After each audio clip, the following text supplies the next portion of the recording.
I'm Vicky Canning. I'm one of the Associate Directors at Border Criminologies.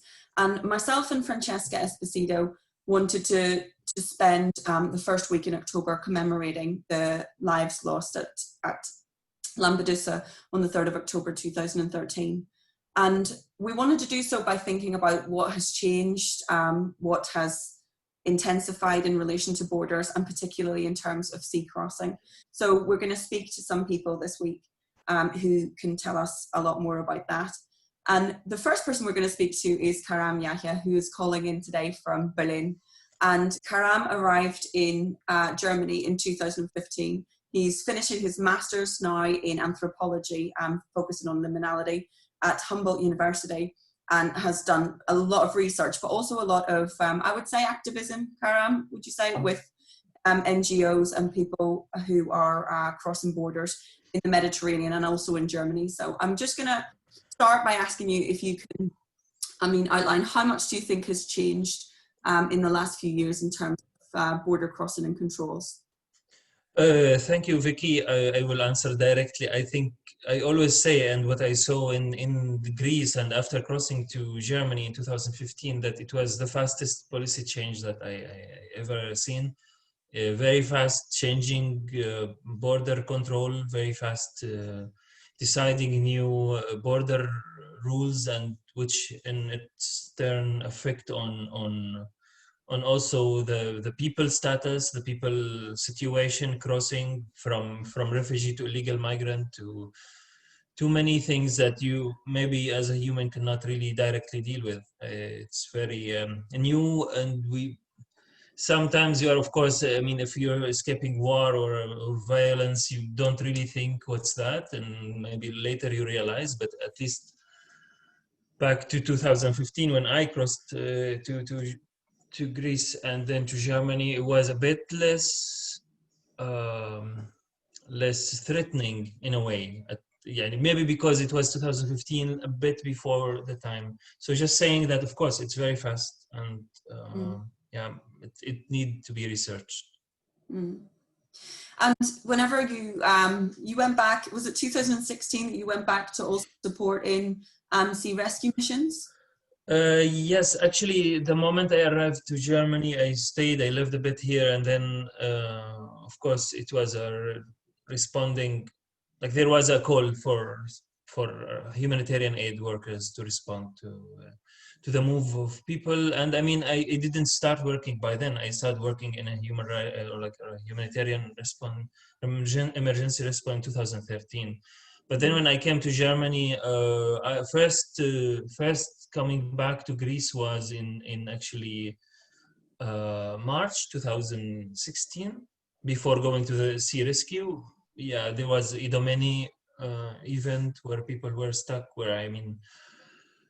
when I went back there, I just saw that there are fences, there are people stuck, while a year ago there was nothing. I crossed by there. And then, of course, in November 2016, I was with Jugendrettet. It's a German NGO that has a search and rescue ship in Juventa, it's called.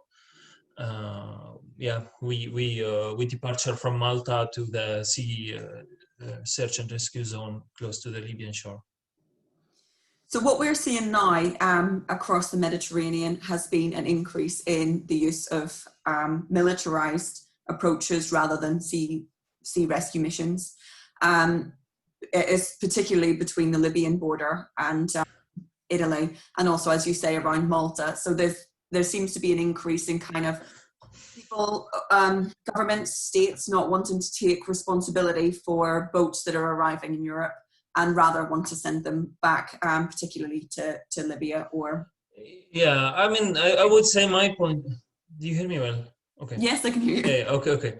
So my point, from my point of view, from somebody who's studying humanities and also worked in the sea, what I look about is to save people, to take them out from the dangerous situation.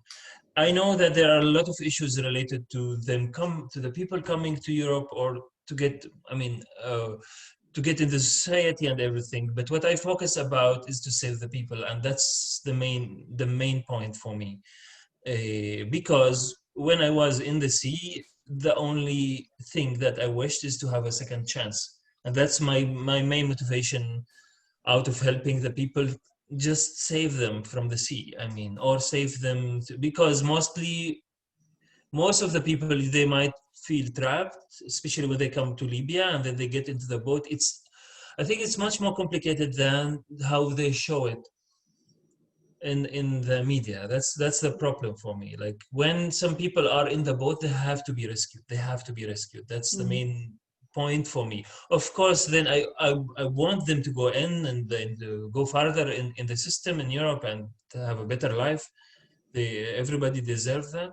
But my main focus is to save the people from a very dangerous sea, and it's their right by law. And that's actually what makes me feel there is illegal changing in the policies of not rescuing the people or not highlighting enough.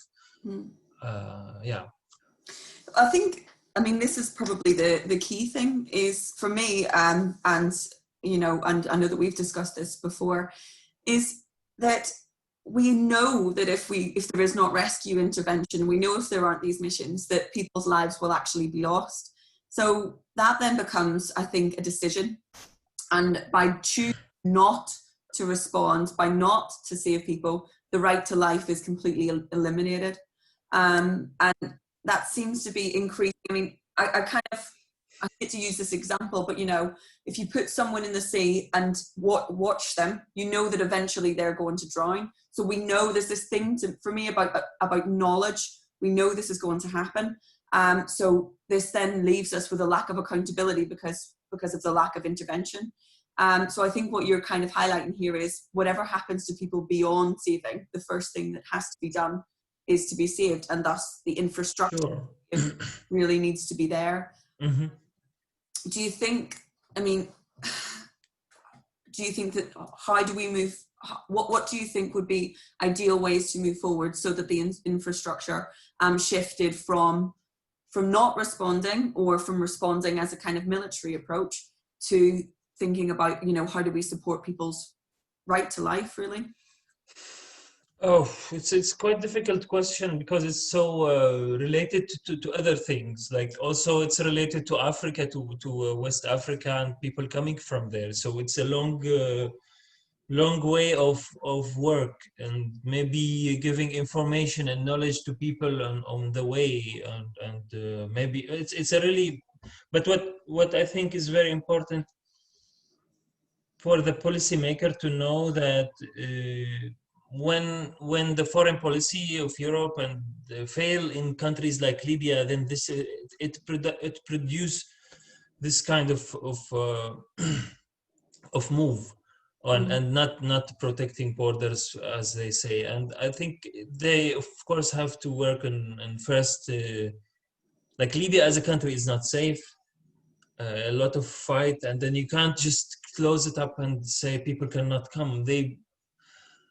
I think the main thing to do is to rescue people, and then to see how can they maybe come to Europe or find a way to, don't know, the problem that always when people cross, they wouldn't wait for the policymaker. They would find their way, and that's how it is. And like, you wouldn't think necessarily that a policy would be good for me, so I cross. You would cross because you're not thinking, you're escaping.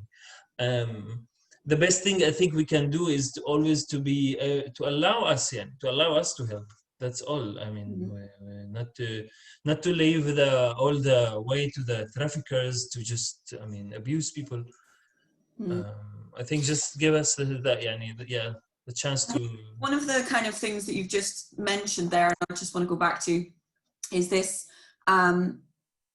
So you've said, you know, just allow us to help. This is really interesting in terms of representations of people who are who have refugee status or who are seeking asylum. This kind of idea that people are dependent, and that is forced on.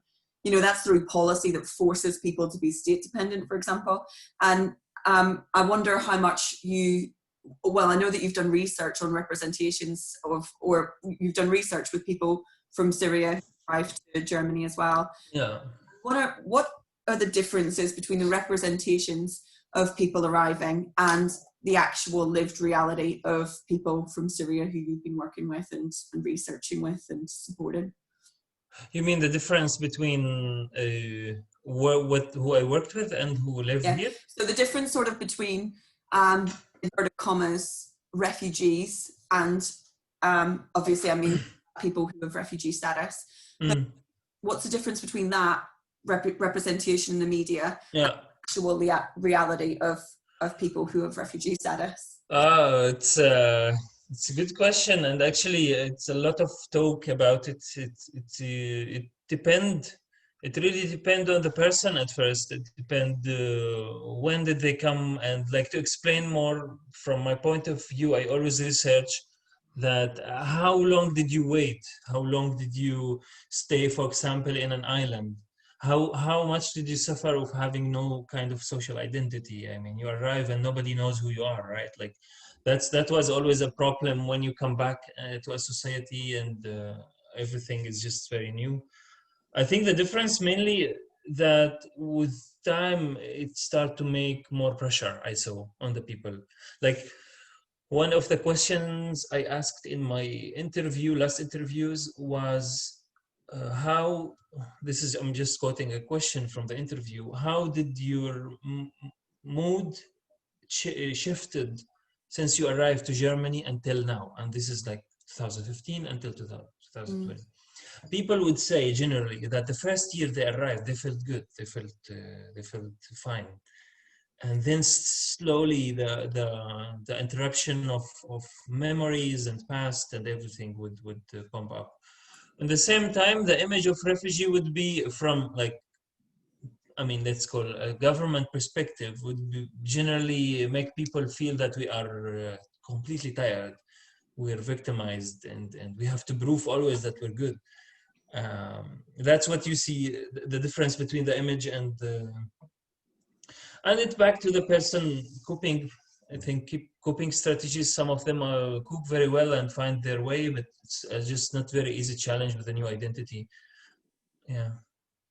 I think actually you've kind of nailed it there in terms this, it's almost like people have to be an identity. You either have to be really good, the good immigrant, or you're going to be represented effectively as some kind of, you know, dangerous trafficker and actually what seems really ironic is that everybody else in society is allowed multiple identities. You can be, you know, sometimes you're good, sometimes you're, you know, maybe, you know, do stuff that might transgress laws or whatever. But if you are a migrant in a country and you transgress anything, these kind of social and cultural boundaries or whatever, it seems to be like you're speaking on behalf of the whole of everybody who's a migrant. Do you know what I mean? Like the is just so out of place with just regular representations of humans. Sometimes you feel that you are representing everybody. I mean, I thought about it as a person, have been approached to as a person who has to speak I spoke in the European Council in 2015 in September, and in the European Parliament in 2018 also. I mean, the thing is, even if you don't put yourself in that position, sometimes you are in that position that you have to speak in the name of other people. And I always say I'm not representing them. I'm just saying what I see, what I observe that put me in common with those people. It's kind of what we call the new identity in a way. I mean, that we are identified in a certain way. So I have to clarify it, because also you see that the right wing in Europe and generally, they impose things on you that's not true. I open radio, I hear radio in Germany, I understand German, I mean, a little bit better than before. And then you see every time in the radio that Flüchtling, they always bring this word in most of the news, and like we are mentioned, but there is no kind of back talk to them to say, okay, no, you might have been said this wrong. So that's why, of course, we need representative people to speak about refugees or to defend them from the community itself. So I'm happy if that bring me to be able to at least, you know, clarify some points about this very mysterious identity. Yeah, and as you say, with the rise of the increasing rise of the political right in European countries, this is quite the burden to have to carry. I mean, it's even I'm seeing and feeling like increasingly what's acceptable from a right-wing perspective is just growing. The stuff that people can say. I mean, I spend time, I've got a lot of these trolls on Twitter or whatever, who anytime you speak not on behalf of or about, refugee rights, or point out that, people are going to die in the Mediterranean or whatever, you just get reams of verbal abuse. And I'm actually really conscious that I'm a white woman who doesn't have refugee status. I can't imagine I can't imagine the extent to which these people would probably feel like they can just say with no, with no barriers, like. Yeah, but because what I saw, stuff. I really, it's become so normalized, and I can really imagine this with. I've seen it with colleagues of mine who are from black or Asian, or just the amount of vitriol and verbal abuse that seems to be increasingly acceptable is really, just quite worrying. But well, from my see here in Germany, because you also see some people who are, let's say, white, and then they came as migrants, they came as refugees, and then they became themselves racist. And I just understood something from that. Sometimes it is because it makes you feel better. It's a bit racist. Yeah, that's what I see. It's just because it makes this right-wing person a bit more feel in a privileged position. It's more that feeling of feeling superior. Even some people would feel like that. They would say something about the Asian or the people who are refugees or coming from people of color, so they feel better. I think it just it is ignorant. I find it very ignorant and not taking in consideration some main ethical things that we have to take.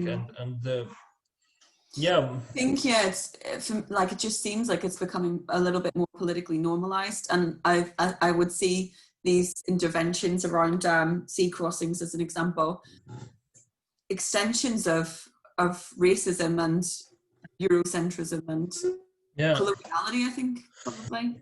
But I would be here talking about that all day if I start. So with that in mind, I'm going to stop recording now and just say thanks very much to Karam for these sorts of insights, and also to hear a bit about the research that you've been doing for your master's, which sounds pretty amazing. You have written a chapter, so Karam has just written his first book chapter for a book that Monish Bhatia and I have been editing called Stealing Time, and the chapter outlines a lot more about your work on the missions that you've discussed a bit today. So thanks so much to Karam, and hopefully we'll see you back at Oxford Border Criminologies at some point soon. Thank you so much. Bye-bye.